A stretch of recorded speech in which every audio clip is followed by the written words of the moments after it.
আমি জেরুজালেমের কথা ভাবছি, সাথে অন্যান্য দেশের কথাও ভাবছি। পবিত্র এই জায়গার অধিকার সবাই চাচ্ছে। এরা জেরুজালেম ছিনিয়ে নেওয়ার জন্য লড়ছে, আবার অন্যরাও বলছে এটা আমাদের। সবাই এটাকে দাবি করছে, সবাই বলছে এটা তাদের। সত্যিই তাই।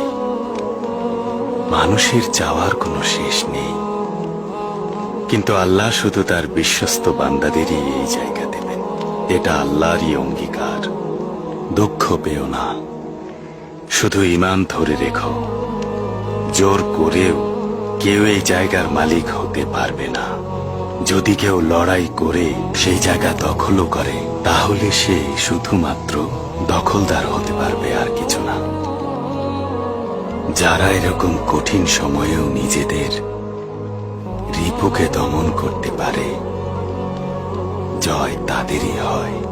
যে যত বেশি দয়াশীল হতে পারবে, এই পবিত্র ভূমি তারই। অন্যায়কারীদের যত খুশি অবিচার করতে দাও। ভালো মন্দ সব কাজের হিসাব আল্লাহর কাছে লেখা থাকে। যেমনটা হযরত ইউসুফ আলাইহিস সালামের নাম আল্লাহর ওয়ারাকাতে লেখা আছে। আমরা তাদেরই অনুসারী। ইনশাল্লাহ এফেন্দি, ইনশাল্লাহ। চলো এবার ওঠা যাক। অনেকটা সময় বিশ্রাম করা হয়েছে। জি এফেন্দি। আলেপ্পোর কথা খুব মনে পড়বে। এটা এতদিনে নিজের দেশের মতোই হয়ে গিয়েছিল।